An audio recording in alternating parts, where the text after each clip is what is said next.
इस कहानी की शुरुआत ऑस्कर नाम के एक बौने लड़के से होती है, जो अपनी हवस मिटाने के लिए अपनी नौकरानी से लेकर अपने पड़ोसी तक को नहीं छोड़ता है और उनको प्रेग्नेंट कर देता है। ये कहानी ऑस्कर के कारनामों से भरी हुई है। तो चलिए देखते हैं ऑस्कर और क्या क्या कारनामे करता है। इस मूवी का नाम है टिन ड्रम। इसे 1979 में रिलीज किया गया था। इस कहानी की शुरुआत में हम लोग एना नाम की एक औरत को देखते हैं, जो कि अपने खेतों में काम कर रही होती है। तभी वहाँ पर जोसेफ नाम का एक आदमी भागता हुआ आता है और पुलिस से छुपने के लिए उसकी मदद मांगता है। तभी एना उसे अपनी गुफा के अंदर छुपा लेती है, लेकिन जोसेफ इस मौके का फायदा उठाता है और वो गुफा के अंदर ही एना का गेम बजाने लगता है। जब पुलिस यहाँ से चली जाती है तब जोसेफ बाहर आता है और इन दोनों की दोस्ती हो जाती है। इसके बाद ये दोनों एक दूसरे के साथ रहना शुरू कर देते हैं, लेकिन एक दिन पुलिस उसे पकड़ लेती है। इससे पहले कि पुलिस उसे अरेस्ट करती, वो पानी में कूदकर भाग जाता है।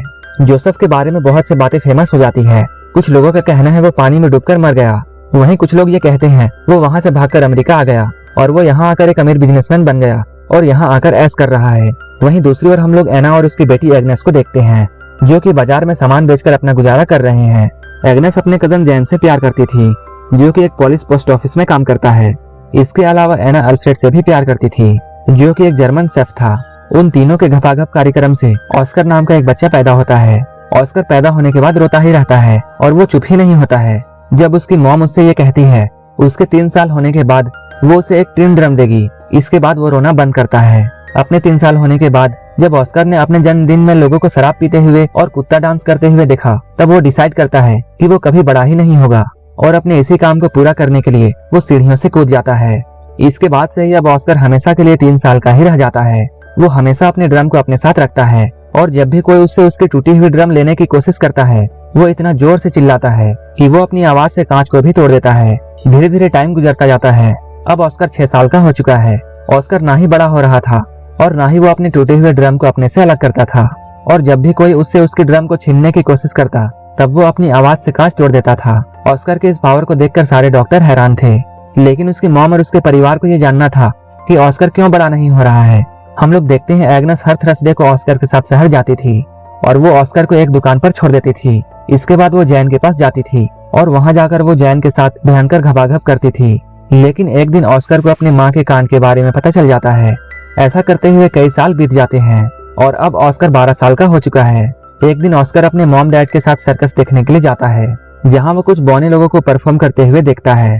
उन बौनों को देखकर ऑस्कर के मॉम डैड को ऐसा लगने लगता है कि शायद ऑस्कर भी एक बौना है। सर्कस खत्म होने के बाद ऑस्कर बेबरा नाम के एक बौने से मिलता है, जो कि ऑस्कर के इस टैलेंट को देखने के बाद उसे अपने सर्कस में काम करने के लिए ऑफर देता है।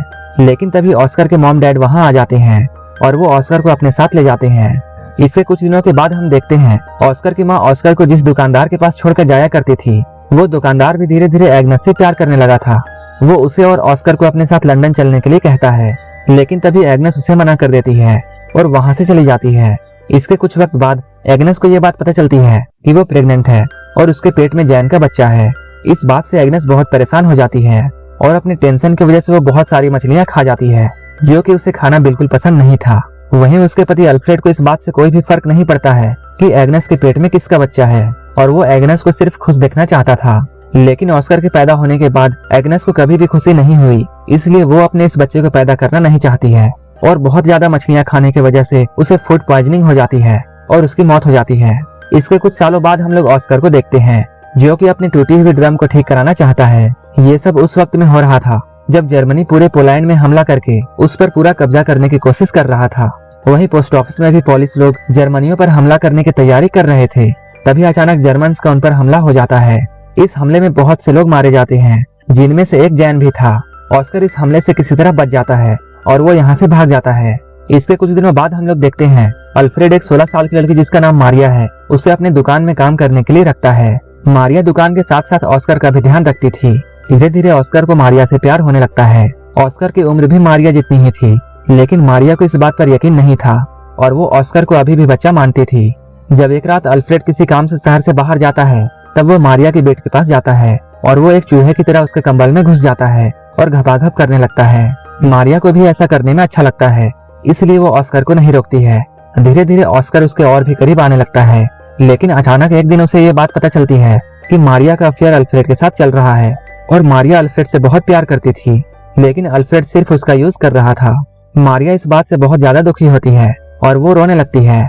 इस मौके का फायदा उठाकर ऑस्कर उसके पास आता है और उसे संभालने की सोचता है, लेकिन मारिया को बहुत गुस्सा आता है और वो ऑस्कर को बौना कहकर उसके पिछवाड़े पर लात मारती है। कुछ महीनों बाद हम लोग ये देखते हैं कि मारिया अल्फ्रेड के बच्चे की मां बनने वाली थी और ऑस्कर उस बच्चे को मारना चाहता था, लेकिन मारिया ऐसा होने नहीं देती है। कुछ दिनों बाद मारिया एक लड़के को जन्म देती है। उस बच्चे को पाकर सभी लोग बहुत खुश होते हैं, लेकिन ऑस्कर ये सब देखकर बिल्कुल भी खुश नहीं था, क्योंकि उसे ऐसा लगता था जैसे वो बच्चा उसी का है। वहीं दूसरी ओर हम लोग ऑस्कर के दोस्त बैबरा को देखते हैं, जो कि वर्ल्ड वार 2 के दौरान नाजी आर्मी में एक बड़ी पोस्ट पर काम कर रहा था। फिर एक दिन वो ऑस्कर को भी अपनी टीम में आने के लिए बोलता है।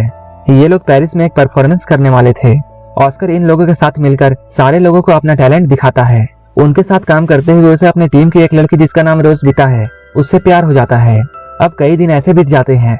अब ऑस्कर अपने बौने दोस्तों के साथ बहुत खुश था और वो अपनी जिंदगी अपने हिसाब से जी रहा था और वो जब चाहे जैसा कर सकता था।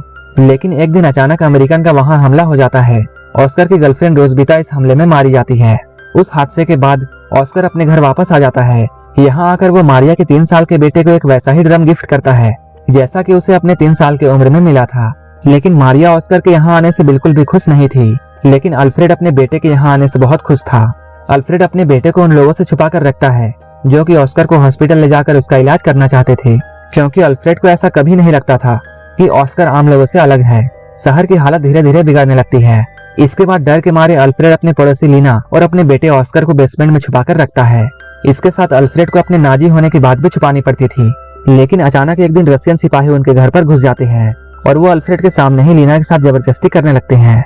वहीं अल्फ्रेड को नाजी सिपाही होने की बात छुपाने के लिए ऑस्कर उसे एक चिन्ह देता है जिस पर नाजी होने की बात लिखी हुई थी। तभी अल्फ्रेड उस चिन्ह को निगल लेता है, लेकिन वो चीज जाकर अल्फ्रेड के गले में फंस जाती है और उसकी मौत यहीं पर हो जाती है। अगली सुबह मारियस नाम का एक आदमी अल्फ्रेड की दुकान पर आता है और अब वो उस दुकान का नया मालिक था। दुकान को अपने कब्जे में करने के बाद मारियल अल्फ्रेड का फ्यूनरल कर देता है, क्योंकि उसने हाल ही में अपनी पत्नी और बच्चों को खोया था और वो जानता था किसी अपने को खोना कैसा लगता है। अल्फ्रेड के मरने के बाद ऑस्कर को भी ये बात समझ में आ जाती है कि अब उसका इस दुनिया में कोई नहीं है। इसके बाद ऑस्कर फिर से ये डिसाइड करता है कि अब वो बड़ा होगा। इसके बाद ऑस्कर अपने ड्रम को भी अल्फ्रेड के साथ दफना देता है, लेकिन तभी कहीं से एक पत्थर आता है और वो सीधा जाकर ऑस्कर के सर पर लगता है, जिसकी वजह से ऑस्कर वहीं पर बेहोश हो जाता है। यहीं पर एक आदमी इन लोगों को बताता है कि ऑस्कर अब बड़ा होने लगा है। मूवी के लास्ट सीन में हम लोग ये देखते हैं एना को छोड़कर बाकी सारे लोग इस शहर को छोड़कर जा रहे हैं, जहां ऑस्कर को पता चलता है कि उसके चिल्लाने की शक्ति अब जा चुकी है। और लास्ट में एना वहीं पर रह जाती है जहां से इस कहानी की शुरुआत हुई थी और यहीं पर यह मूवी खत्म हो जाती है।